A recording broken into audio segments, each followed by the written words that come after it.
Tuhan kami Yesus Kristus. Kami bersyukur dan berterima kasih Tuhan, kami telah memuji dan membesarkan, memuliakan nama-Mu Tuhan dengan puji-pujian Tuhan. Sekarang tiba waktunya Tuhan kami untuk mendengarkan sebagian dari firman-Mu. Sucikan, kuduskan, layakkan hati kami masing-masing Tuhan, supaya menjadi tanah hati yang subur Tuhan, untuk benih firman yang ditebarkan Tuhan. Terima kasih Tuhan, terima kasih. Urapi juga hamba-Mu Tuhan, dengan urapan dari tempat yang maha tinggi Tuhan. Taruh perkataan-Mu Tuhan, supaya bolehlah isi hati-Mu Tuhan dapat disampaikan kepada kami secara gamblang dan jelas, menjadi berkat untuk kami. Dan Tuhan, mampukan kami masing-masing Tuhan dengan pimpinan, pertolongan dan tuntunan dari Allah Roh Kudus-Mu, untuk kami menjadi pelaku-pelaku firman-Mu untuk kemuliaan nama-Mu. Terima kasih Tuhan, terima kasih untuk kesempatan yang Kau berikan pada kami semua menerima berkat-Mu. Hanya di dalam nama-Mu Tuhan Yesus Kristus kami sambut firman-Mu. Haleluya, puji Tuhan. Amin. Puji nama Tuhan. Selamat Natal bagi kita semua pada pagi hari ini. Kiranya damai sejahtera Allah yang kita alami, yang kita perkenan kepada Tuhan dalam kehidupan kita. Satu hal yang saya paling senang adalah kalau kita tanggal 25 ada ibadah.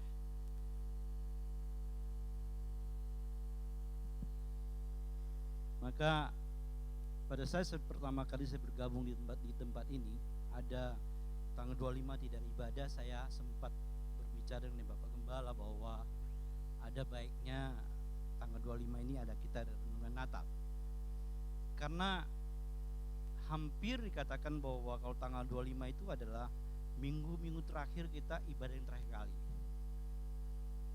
Dan setiap kehidupan yang ada mulai mempersiapkan diri untuk menghadapi tahun yang akan datang.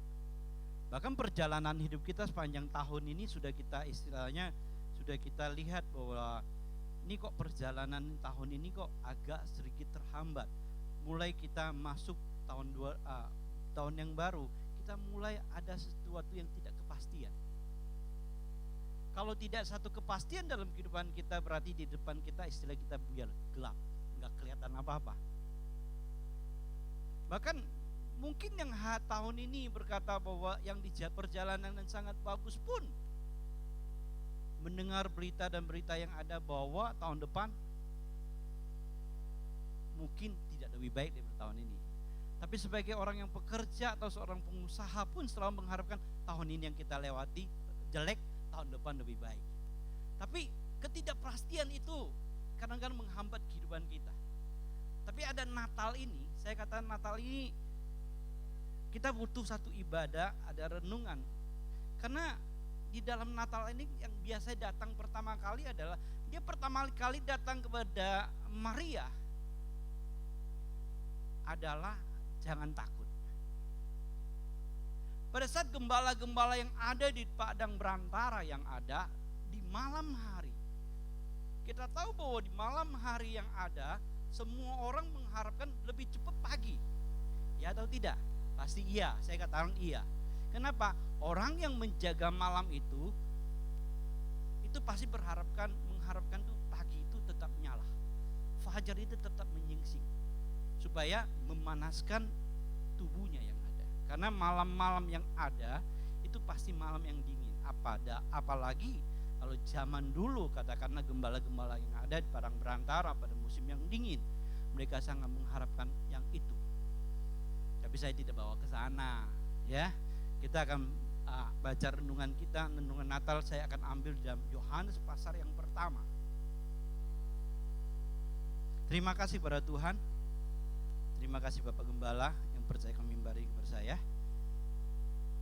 Kita akan baca firman Tuhan sebagai renungan firman Tuhan Natal pada pagi hari ini. Dalam Yohanes pasal yang pertama. Yohanes pasal yang pertama, ayat yang pertama sampai ayat yang kelima. Ini akan menjadi renungan Natal kita, membawa kita masuk tahun 2017. Ada satu kepastian yang Tuhan berikan bagi kita. Yohanes pasal yang pertama, ayat yang pertama sampai ayat yang kelima. Saya akan bacakan dan kita akan perhatikan bersama-sama. Biar firman Tuhan ini buat saya dan buat saudara. Yohanes pasal yang pertama, ayat yang pertama. Pada mulanya adalah firman. Firman itu bersama-sama dengan Allah, dan firman itu adalah Allah. Ia pada mulanya bersama-sama dengan Allah, segala sesuatu dijadikan oleh Dia, dan tanpa Dia tidak ada sesuatu pun yang telah terjadi dari segala yang telah dijadikan. Ayat yang keempat, dalam Dia ada hidup, dan hidup itu ada terang manusia. Terang itu bercahaya di dalam kegelapan, dan kegelapan tidak menguasainya. Dalam pembacaan ini saya akan bagi dua kelompok yang ada, ayat yang satu sampai yang ketiga. Itu ada satu pernyataan kepada kita bahwa firman Allah adalah Allah sendiri. Kita percaya pada Kejadian pasal yang pertama, Allah menciptakan langit dan bumi, Allah menciptakan segala isinya dengan firman. Allah berfirman, terang jadi terang. Dia berfirman. Maka dalam ayat ketiga berkata kepada kita bahwa segala sesuatu dijadikan oleh Dia, oleh firman. Dan dalam Kejadian pasal pertama, Kejadian pasal yang kedua, kita lihat Kejadian pasal yang kedua mulai terjadi perbuatan dosa. Apakah Allah menghancurkan dunia yang ada? Tidak. Tapi yang dosa adalah manusianya. Kita tahu manusia itu diciptakan segitu mulianya dan seperti Allah. Allah berfirman kepada manusia. Manusia menguasai yang ada di atas bumi yang ada. Berarti manusia diberikan kekuasaan. Kita mengetahui bahwa manusia kalau mempunyai kuasa, kalau dia tidak punya takut akan Tuhan, maka hancurlah dunia yang ada. Dan pada saat dunia dijadikan dan Allah berfirman kepada manusia, semua yang ada di Taman Eden itu di bawah kekuasaan manusia.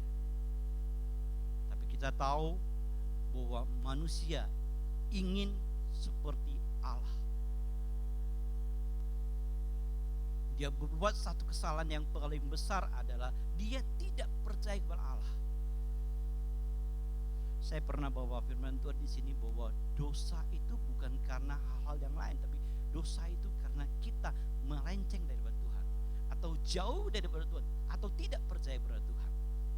Jadi manusia yang pertama jatuh dalam dosa karena dia tidak percaya kepada Tuhan. Dia pikir menguasai semua. Maka manusia jatuh dalam dosa. Pada saat manusia jatuh dalam dosa, dunia hancur? Enggak. Dunia tetap ada, tapi manusia itu akan kerja keras. Karena dia tidak punya satu hikmat daripada Tuhan. Dia tidak punya roh Allah dalam hidupnya. Sehingga renungan Natal pada pagi hari ini kalau kita lihat dalam ayat yang 1 dan ayat ketiga berkata gini, bahwa pada mulanya adalah firman, firman itu bersama-sama dengan Allah, firman itu adalah Allah. Jadi pada saat Allah menciptakan langit dan bumi, Allah berfirman. Disitulah terjadi. Dan ayat yang kedua, ayat yang ketiga berkata demikian, segala sesuatu dijadikan oleh Dia dan tanpa Dia tidak ada sesuatu pun yang telah jadi dari segala yang telah dijadikan. Jadi hebat firman. Tidak ada sesuatu yang terjadi bukan dengan kuat dari manusia, tapi oleh firman. Sehingga sampai hari ini orang ateis pun akan percaya kepada Allah dari penciptaan langit dan bumi yang ada. Orang yang gak percaya kepada Tuhan, mereka kalau melihat ciptaan Tuhan, gunung dan langit yang ada, penciptaan Tuhan, alam semesta yang ada, mereka percaya Tuhan itu ada. Mereka percaya Tuhan itu ada, tapi mereka gak tahu jalannya. Sehingga firman Tuhan berkata kepada kita pada pagi hari ini bahwa pada awalnya adalah firman, pada mulanya adalah firman. Berarti firman itu sangat berkuasa. Di dalam Mazmur pasal yang ke-62, saya tidak bukakan, di ayat yang terakhir itu menyatakan kepada kita bahwa satu kali Allah berfirman. Itu zaman dahulu. Enak kita baca, jangan liatin saya, nanti kita gak baca semua. Mazmur pasal yang ke-62 kalau tidak salah. Maaf ya, Mazmur pasal yang ke-62 ayat yang ke-12 dan 13. Mazmur pasal yang ke-62 ayat yang ke-12 dan 13. Itu adalah menjadi keyakinan Daud, dan Daud berkata demikian, satu kali Allah berfirman, dua hal yang aku dengar, bahwa kuasa dari Allah asarnya, dan daripadamu juga kasih setia, ya Tuhan, sebab Engkau membalas setiap orang menurut perbuatannya. Raja Daud ingin memberikan satu keyakinan bagi kita bahwa firman Allah itu berkuasa. Amin. Saya melihat bahwa saudara gak yakin bahwa firman Allah itu berkuasa. Sekali lagi, Allah berkata kepada kita pada pagi hari, satu kali Allah berfirman, dua hal yang aku dengar, bahwa kuasa itu dari Allah asarnya. Tuhan berkuasa? Kalau dia berkuasa, kalau tidak ada kasih, maka dia tidak lakukan buat kita. Di situ nyatakan, dan daripadamu juga kasih setia, ya Tuhan. Jadi Allah berfirman, kuasa dinyatakan, dan di situ ada kasih setia Tuhan. Ada kasih setia Tuhan. Mungkin kita ketemu orang yang mampu. Waktu kita memerlukan sesuatu, kita tahu dia mampu menolong kita, tapi dia gak punya kasih. Kira-kiranya dia mampu, mau gak dia itu? Pertanyaan kan begitu.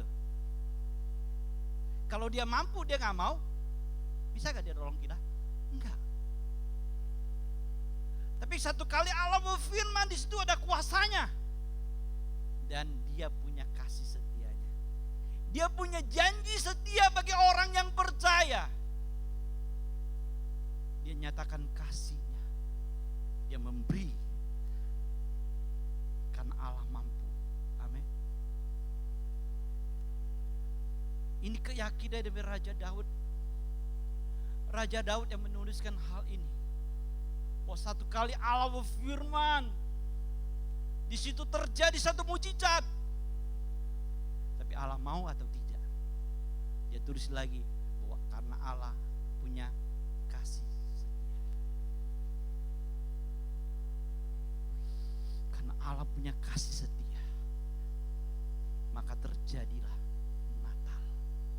Kalau Allah tidak mempunyai kasih setia itu, maka hari ini kita tidak ada dalam kabar Tuhan. Amin. Kita lihat makna Natal bagi kita. Yohanes pasal yang pertama ayat yang ke-14.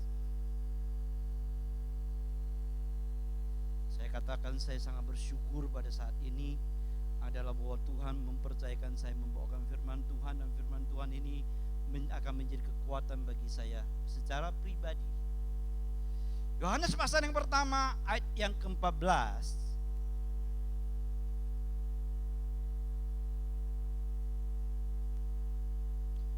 Firman itu telah menjadi manusia dan diam di antara kita, dan kita telah melihat kemuliaannya, yaitu kemuliaan yang diberikan kepadanya sebagai anak tunggal Bapa, penuh kasih karunia dan kebenaran.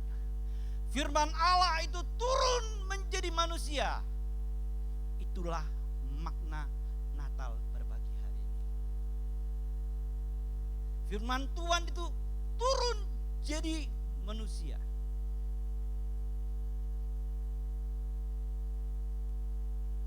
Kita bukan merayakan Natal, istilah merayakan Natal, ya sudah kita rayakan seperti orang dunia, tidak. Tapi ada satu makna yang harus kita dapatkan pada saat kita merenungkan Natal. Bahwa Allah sebagai firman turun.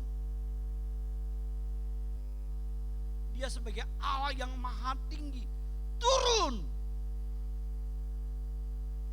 menjadi manusia. Dia firman yang berkuasa turun menjadi tidak berkuasa sama sekali. Untuk siapa?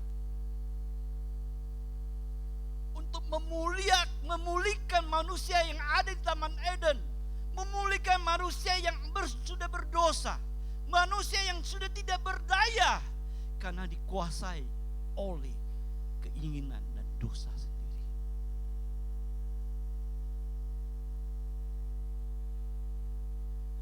Sehingga firman Tuhan datang di dalam gembala yang ada. Mari kita lihat di dalam Lukas pasal yang kedua.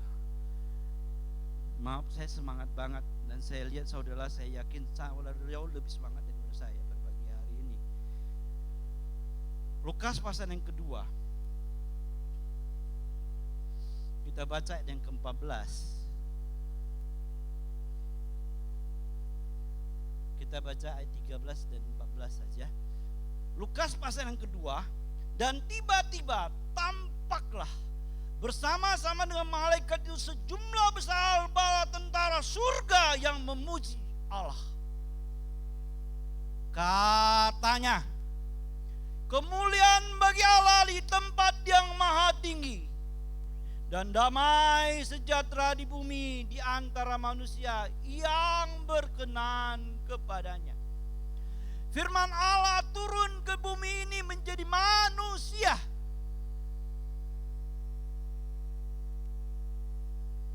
Dia turun dengan segala kerendahan hati.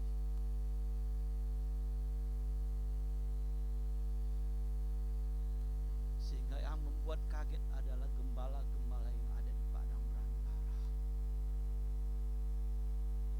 Gembala-gembala yang dia di padang belantara dan gembala-gembala, istilahnya kalau di bangsa Israel itu ada satu derajat yang paling rendah. Yang mau jadi gembala adalah orang yang gak punya pekerjaan yang lain selain dia cuma mampu menjadi gembala. Ya kalau dia menjadi gembala, yang ada dia adalah orang-orang yang paling hina, paling tidak berdaya.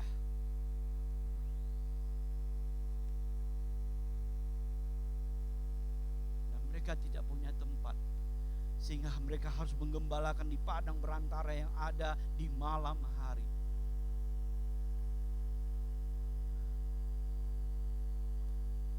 Malam hari adalah malam yang mendatangkan kegelisahan. Malam hari adalah malam yang mendatangkan ketidakpastian bagi manusia. Yang mereka nantikan adalah kabar baik. Yang mereka nantikan adalah bahwa bisakah cepat-cepat pagi hari. Saya nggak bisa membayangkan gembala-gembala yang ada pada saat itu adalah bahwa di padang belantara yang ada bagaimana dinginnya. Saya sekarang tidur aja 25 derajat deh, saya nggak kuat. Minimal 26. Kalau di bawah 26, 25 itu saya nggak bisa tidur. Sehingga pada satu saat kami diberikan kesempatan ke Bali, saya tidurnya tidak di ruangan AC, tapi saya di luar AC. Saya membayangkan, kita bisa merenungkan, membayangkan bahwa gembala-gembala yang ada sebagaimana mereka menantikan cepat pagi.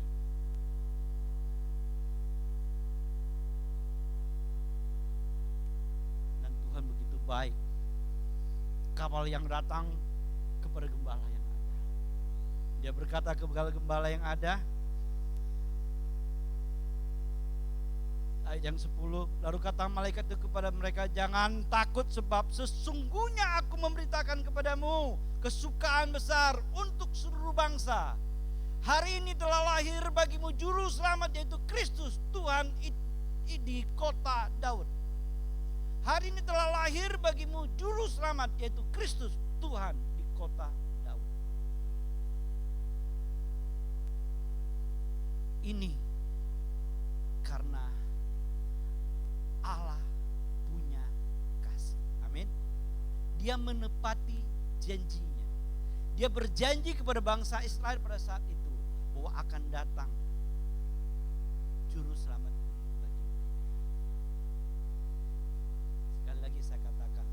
Satu kali Allah berfirman dia punya kuasa. Tapi harus ada kasih setia. Kalau dia punya kuasa dia gak punya kasih setia, maka dia tidak berbuat sesuatu buat kita. Tapi kalau dia punya kasih setia, dia gak punya kuasa, tetap aja nol. Sama seperti orang miskin pengen menolong orang, tapi dia gak punya apa-apa. Tapi Allah kita, dia sebagai orang yang mempunyai segala sesuatu, dan dia punya segala sesuatu, dia punya kasih. Itulah Allah kita. Maka saya bilang saya sangat berbahagia pada pagi hari kalau tanggal 25 ini saya dapat merenungkan Natal. Karena dia mempersiapkan diri saya untuk masuk tahun yang akan datang. Dia memberikan kepastian bagi kita.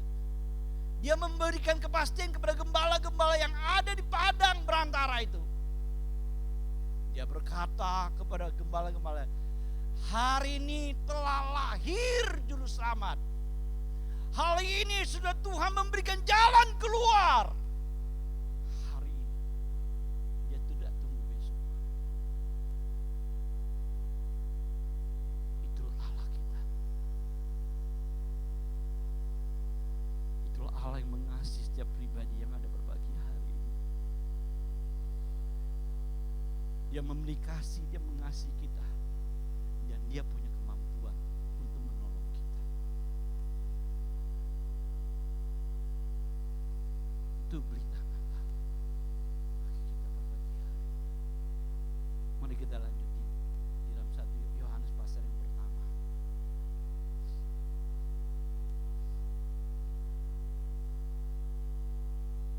Saya punya waktu yang sangat-sangat panjang hari ini. Kemungkinan saya bisa sampai jam 10 dan pasti diizinkan oleh Bapak Gembala. Tapi saya cuma di 10 menit lagi. Ayat yang keempat dan ayat yang kelima. Ayat yang keempat dan kelima berkata demikian. Dalam dia, dalam firman, ada hidup. Dan hidup itu adalah terang manusia. Amin. Firman itu hidup. Firman itu bukan logos, tapi firman itu hidup. Sehingga dalam perjanjian yang lama kita mengetahui Yosua pasal yang pertama ayat yang ke-8, Mazmur pasal yang pertama ayat yang 1 sampai yang ketiga berkata, renungkanlah firman Tuhan siang dan malam. Amin. Karena firman itu hidup.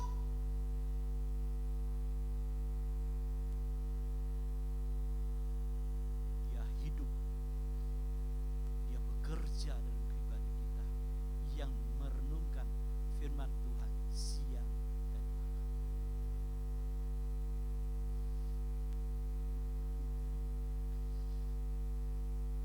Saya sepanjang tahun ini boleh katakan mengalami satu kegagalan yang paling besar.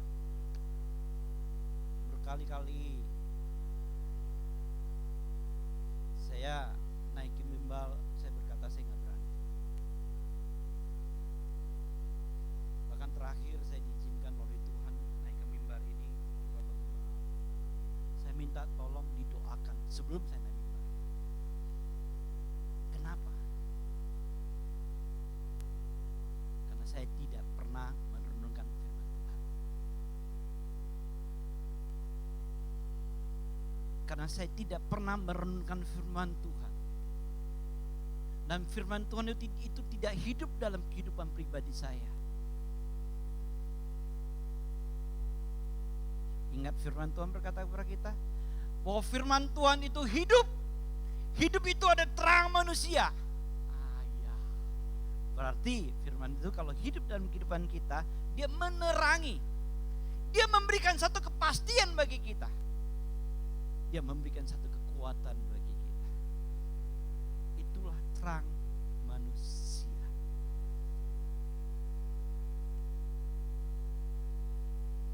Firman Tuhan tidak pernah gagal. Apa yang Tuhan janjikan bagi kita, Dia Allah yang setia, Dia menepati. Tapi apakah kita percaya kepada Dia?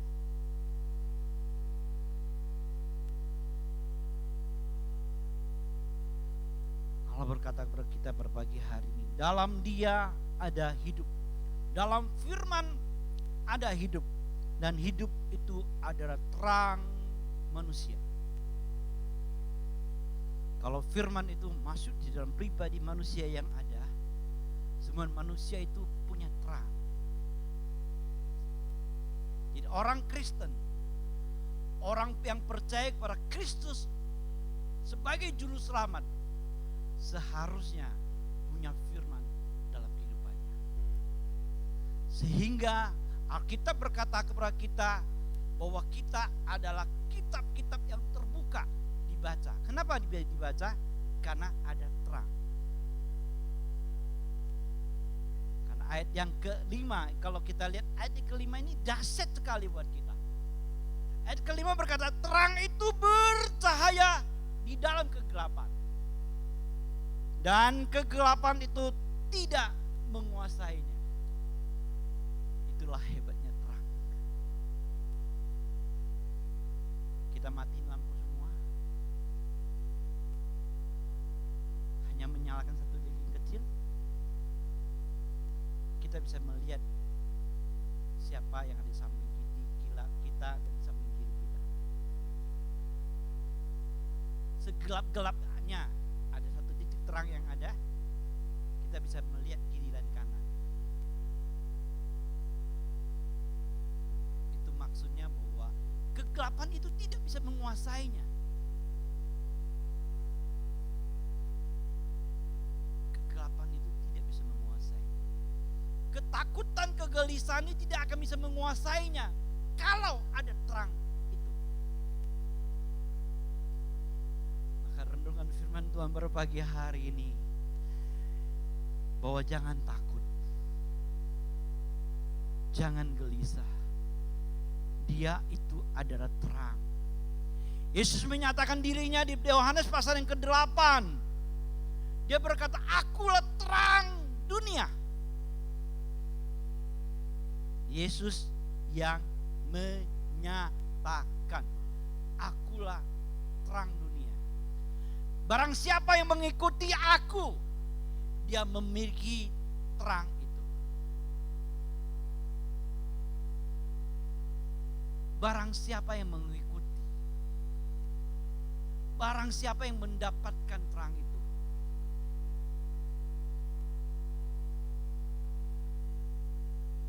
Yesus itu adalah firman. Firman itu sudah menjadi manusia. Firman itu berkuasa dan mempunyai kasih setia. Itulah yang menjadi jaminan bagi kita yang percaya. Untuk menghadapi tantangan-tantangan yang akan datang, tidak ada satu manusia yang akan tahu. Tapi ingat bahwa firman Tuhan adalah terang manusia. Dia dapat menerangi kehidupan kita. Dia bisa memberikan satu kedamaian bagi kita.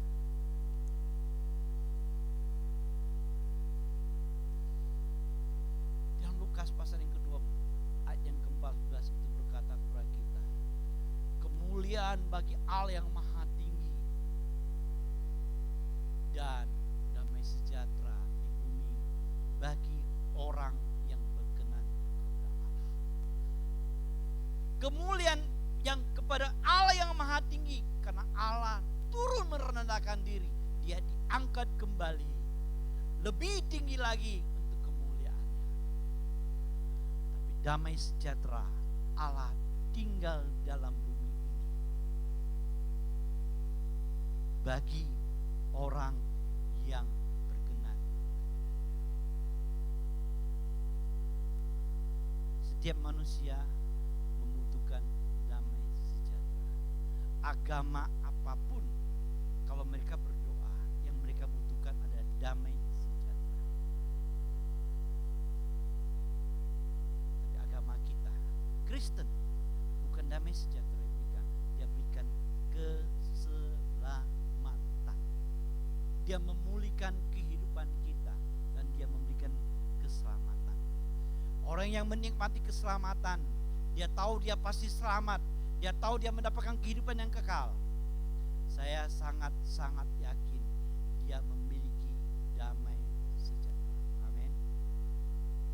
Itulah kelebihan Kristus.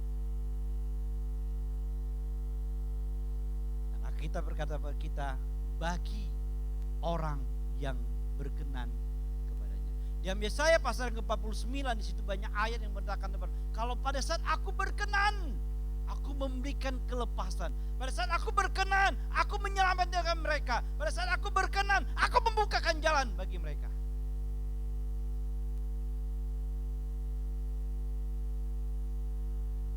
Sudahkah kita tahu apakah kita berkenan kepada Tuhan?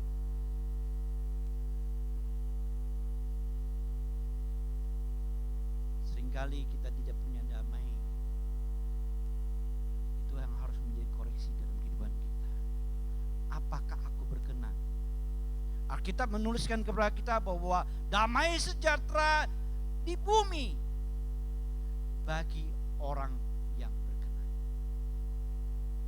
Berarti kalau hidup kita gak punya damai, berarti kita tidak berkenan kepada Tuhan. Itu yang menjadi ketakutan saya. Saya sampai berkata,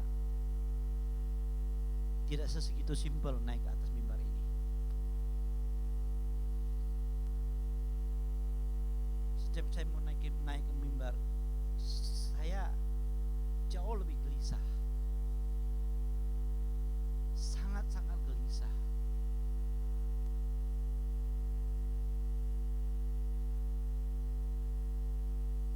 Kalau dulu saya, kalau ditanya, kalau Om kasih tugas, saya gampang banget, saya katakan oke aja, katakan oke aja. Tapi terakhir dikasih membawa renungan, saya rasanya kok, aduh, kayaknya susah banget. Dan saya cari tahu apa sih yang Tuhan kehendaki, apa sih Tuhan mau.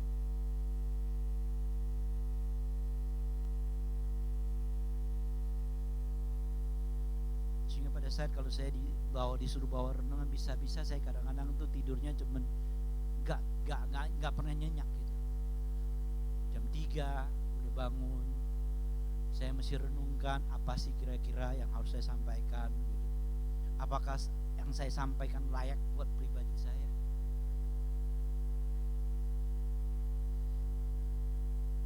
Sekali lagi, damai sejahtera dia tinggalkan di bumi ini bagi orang yang berkenan. Saya akan tutup di dalam Amsal pasal yang ke-8.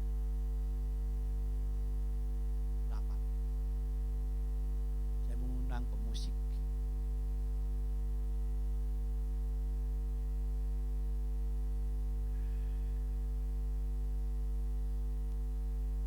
Amsal pasal yang ke-8.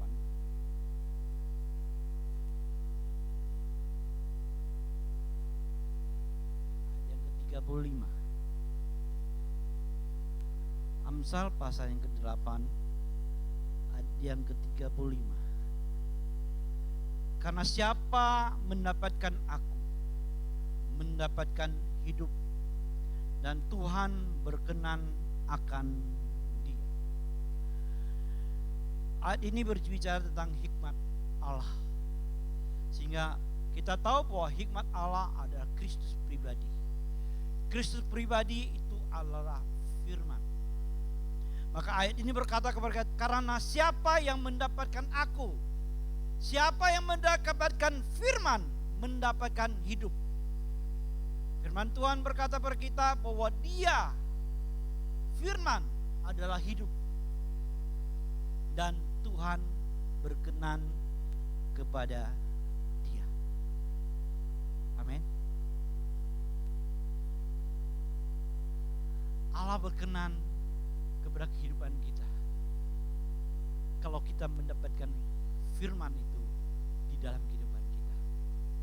Kalau firman itu dalam kehidupan kita, dia akan menjadi terang manusia. Kalau terang manusia di dalam kehidupan kita, maka ada satu kedamaian dalam hidup kita. Kalau ada kedamaian dalam kehidupan kita, maka ada kesejahteraan dalam kehidupan kita. Kalau ada kesejahteraan dalam kehidupan kita, ada sukacita yang kita nikmati. Firman itu berkuasa. Firman itu berkuasa. Biar berkuasa menciptakan langit dan bumi. Firman itu berkuasa sekarang tinggal di dalam kehidupan kita. Bagi kita yang mendapatkan firman Allah itu dan simpan di dalam kehidupan kita, masuk di dalam kehidupan kita, Allah berkata kepada kita pada pagi hari ini, kita ada orang-orang yang berkenan kepada Dia. Orang-orang yang berkenan kepada Allah, orang-orang yang akan menikmati damai sejahtera Allah. Kalau kita punya damai, boleh ke depan itu tantangan seperti apapun. Boleh kita katakan bahwa di depan tidak ada satu kepastian kan kegelapan yang ada, tapi ada terang di dalam kehidupan kita. Dia akan menerangi, dia akan memberikan satu damai, dia memberikan satu kepastian bagi kita. Sehingga masuk tahun 2017, dunia boleh tidak pasti, tapi Allah memberikan kepastian bagi kita bahwa firman itu hidup. Firman itu hidup. Siapa yang mendapatkan dia, Allah berkenan. Kalau Allah berkenan, Allah memberikan damai sejahtera. Amin.